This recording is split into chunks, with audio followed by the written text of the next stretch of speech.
Assalamualaikum dan salam sejahtera.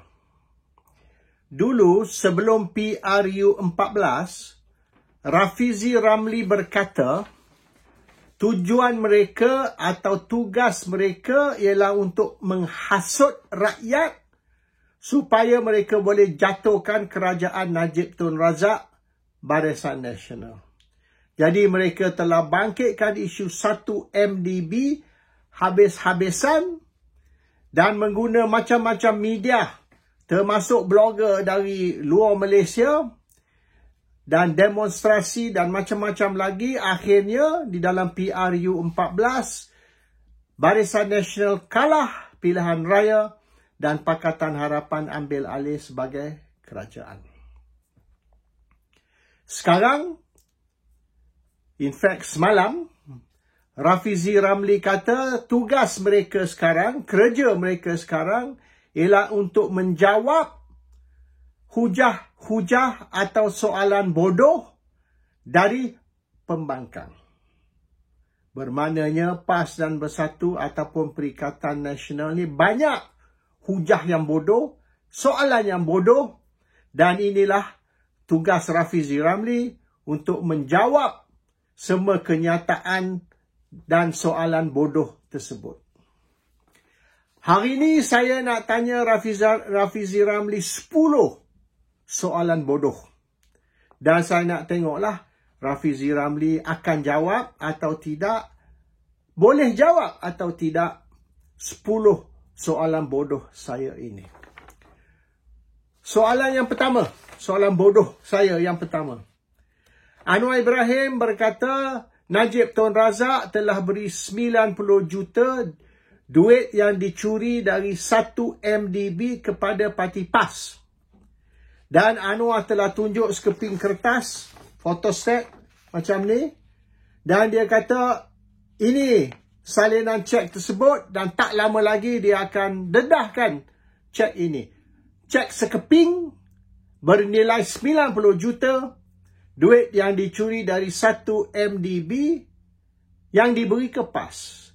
Saya nak tanya Rafizi, bila salinan cek tersebut akan didedahkan oleh Perdana Menteri Anwar Ibrahim macam dia janji bertahun-tahun dulu? Soalan bodoh yang kedua saya nak tanya. Sebelum pilihan raya dulu, Anwar Ibrahim telah janji di dalam satu majlis. Majlis tu khas untuk menjanji 20% royalti minyak kepada negeri-negeri pengeluaran minyak. Sabah, Sarawak, Terengganu, Kelantan dan mana-mana negeri kebetulan akan datang ini yang akan dapat minyak juga. Saya nak tanya, dia janji benda ni sebelum PRU 14 lagi, kita sudah dah masuk PRU 15. Bila negeri-negeri pengeluaran minyak, Terengganu, Kelantan, Sabah, Sarawak akan dinaikkan royalti minyak mereka dari 5% ke 20%. Seperti dijanji. Boleh tak Rafizi Ramli enlighten us on when that is going to happen?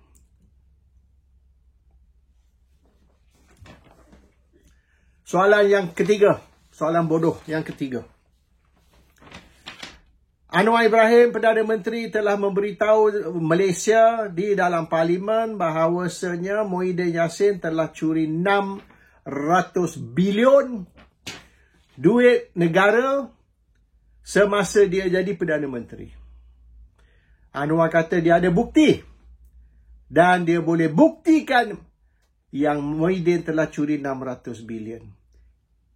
Soalan saya, bila bukti ini akan ditunjukkan kepada rakyat seperti dijanji oleh Anwar Ibrahim? Soalan bodoh yang keempat tentang DNAA Zahid Hamidi. Zahid Hamidi telah dibebaskan ataupun telah dilepaskan tanpa dibebaskan. DNAA. Dan Zahid Hamidi dilepaskan tanpa dibebaskan atas permintaan pihak pendakwa raya, prosecution. hakim tidak ada pilihan lain dari membebaskan sebab permintaan ini datang dari prosecutor, dari pendakwa raya. So hakim terpaksa melepaskan Zayed tanpa dibebaskan. Kes ni sudah berjalan 4 tahun, hampir nak tamat. Tak lama lagi kes tu nak tamat. Dan telah dibuktikan sebelum perbicaraan bermula yang memang betul Zayed Hamidi ada lakukan jenayah. Oleh kerana telah dibuktikan di peringkat awal perbicaraan, maka hakim pun benarkan perbicaraan tu berjalan. Dan nak tamat dah. Sikit lagi, dia orang tarik balik kes tu. Dia orang lepaskan Zayed walaupun tidak dibebaskan. Dengan tidak ada penjelasan. Tidak ada explanation sebab apa benda ni dibuat. Boleh tidak Rafizi Ramli menerangkan sebab apa dibuat dan mengesyorkan rakyat bahawasanya ini bukan tindakan politik dan ini bukan kerana 30 orang ahli parlimen barisan ataupun 26 orang ahli parlimen UMNO menyokong Anwar jadi Perdana Menteri. Ringkas cerita, ini tak kena-mengena dengan sokongan UMNO kepada Anwar Ibrahim untuk menjadi Perdana Menteri. Yang kelima, soalan bodoh saya yang kelima. Orang UMNO diberitahu kalau mereka sokong Pakatan Harapan menjadi kerajaan dan mereka sokong Anwar Ibrahim menjadi Perdana Menteri, maka dalam seminggu Najib Tun Razak akan dibebaskan dari penjara dan akan boleh balik rumah. Sampai sekarang lebih dari setahun Najib masih duduk dalam penjara. Dan semasa mesyuarat lembaga disiplin awal tahun ini, pengampunan Najib tidak pun dibawa untuk perbincangan. Jangan kata diterima, tapi tidak dibawa untuk perbincangan. It was not even brought for discussion. Dan sampai hari ini Najib masih duduk dalam penjara, tidak boleh diberi pengampunan. Ini telah dijanji sebelum pilihan raya untuk nak mendapat sokongan orang Melayu, orang UMNO untuk undi untuk Pakatan. Dan untuk setuju bahawasanya UMNO dan Barisan menyokong Pakatan Harapan dan menyertai kerajaan Pakatan Harapan. Sebab apa Najib belum lagi dibebaskan. Nombor 6. Soalan nombor 6. Soalan bodoh saya nombor 6. Muhyiddin Yassin telah di-charge salah guna kuasa kerana dikatakan dia telah meluluskan tax exemption status Yayasan Syed Mokhtar Al-Bukhari. Jadi kerana Muhyiddin telah meluluskan tax exemption status Yayasan Al-Bukhari dan Yayasan Al-Bukhari telah menderma duit kepada Parti Pribumi Bersatu, maka Muhyiddin dikatakan salah guna kuasa dan telah ditangkap dan di-charge.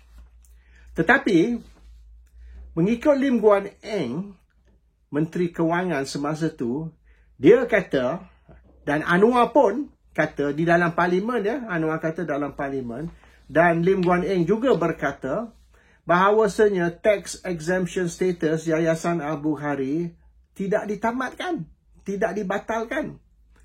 So sekiranya tax exemption status Yayasan Al-Bukhari tidak dibatal atau ditamatkan, macam mana Muhyiddin boleh salah guna kuasa dengan menyambung atau membaharui tax exemption status Yayasan Al-Bukhari yang masih kekal, tidak dibatal.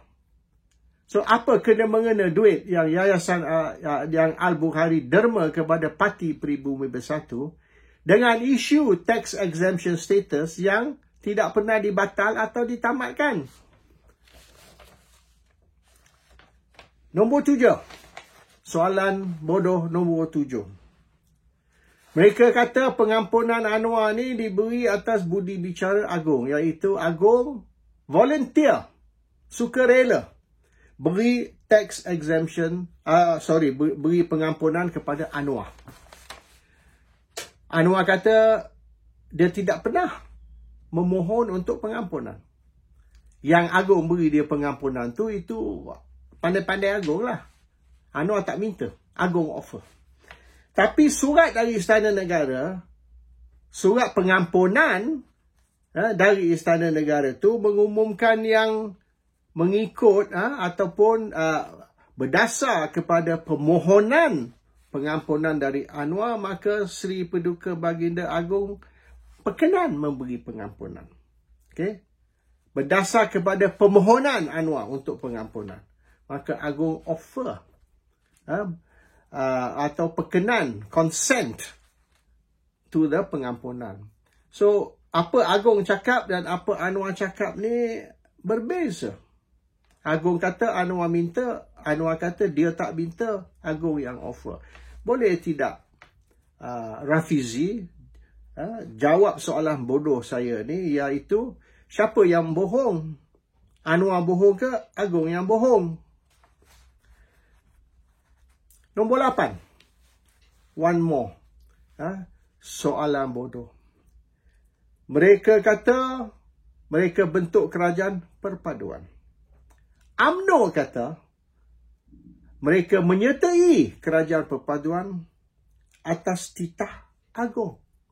Oleh kerana Agong titah, semua parti politik perlu menyertai kerajaan pakatan, kerajaan perpaduan.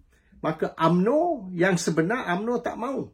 UMNO yang sebenar nak duduk dalam pembangkang. Biar 5 tahun pun tak apa.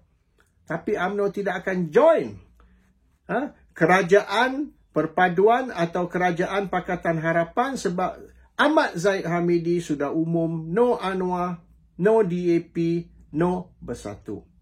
Jadi kalau ikut kepada janji itu, mustahil UMNO nak join kerajaan perpaduan.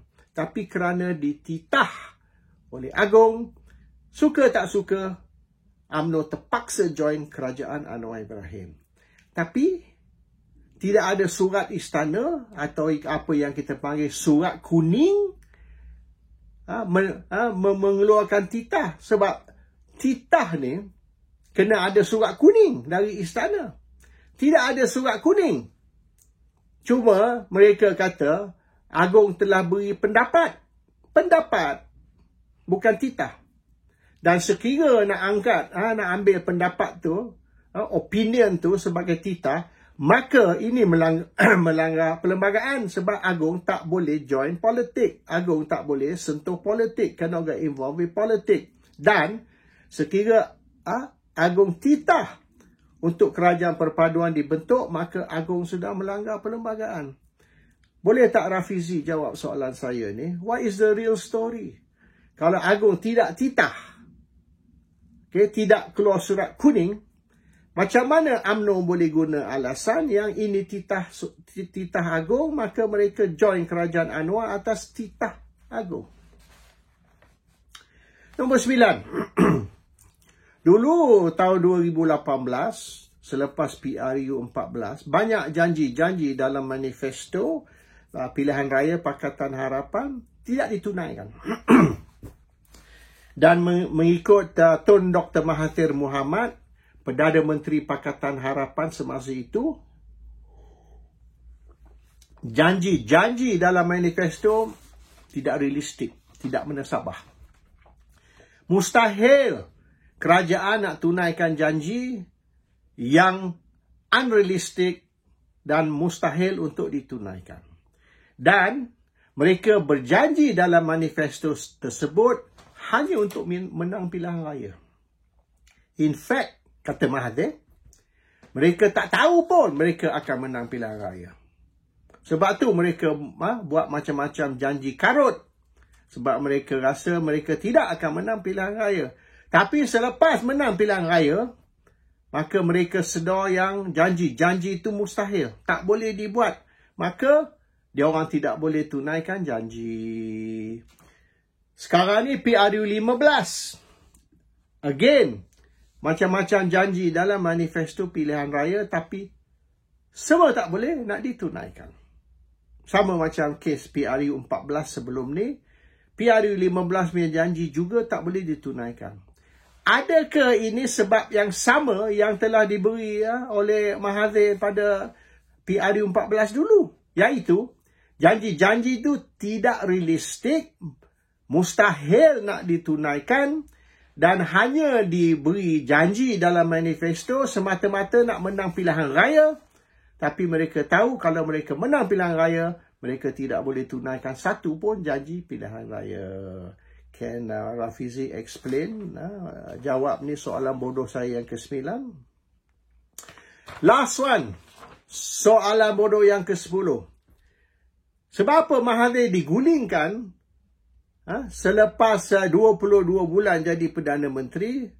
After PRU 14, padahal mereka janji Mahathir boleh jadi Perdana Menteri 2 tahun. Selepas 2 tahun, Mahathir akan serah kuasa kepada Anwar Ibrahim untuk ambil alih sebagai Perdana Menteri. Sebab apa mereka tak tunggu 24 tahun, 24 bulan, hanya 22 bulan mereka sudah gulingkan Mahathir. Yang menyebabkan bukan saja Mahathir jatuh, keseluruhan kerajaan Pakatan Harapan juga jatuh. Why? Tak benarkah Mahathir jadi Perdana Menteri 2 bulan lagi dan Anwar ambil alih secara peaceful macam perjanjian mereka telah buat dengan Mahathir sebelum PRU 14. Those are my 10 soalan bodoh. Saya nak tengoklah Rafizi sebab dia kata kerja dia semalam dia umum, dia kata kerja dia ialah untuk menjawab soalan bodoh dari pembangkang. Saya baru beri 10 soalan bodoh dan saya harap ini Rafizi akan buat tugas dia, menjalankan tugas dia, buat kerja dia dengan menjawab 10 soalan bodoh saya tersebut. Assalamualaikum. Salam sejahtera.